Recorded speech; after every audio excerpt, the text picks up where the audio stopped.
పొంగేటి మనుగడ కోటి అలలుగ పొంగు వరదల వేగాన పడిలేచు అలలకు తీపి కలలకు లేని అలసట నీకేలా నల్ల నల్ల నీళ్లలోన ఎల్లకిల్ల పడ్డట్టున్న అల్లో మల్లో ఆకాశాన చుక్కల్లు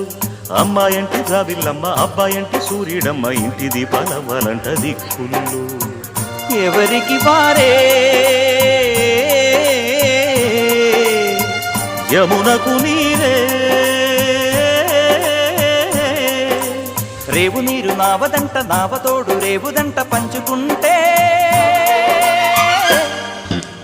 గోరువంక వాలగానే గోపురానికి స్వరాల గణగణ గంటలే మోగనేలా గోపబాలుడొచ్చినాక గోకులానికి పెదాల కిలకిలా పువ్వులే పుట్టలే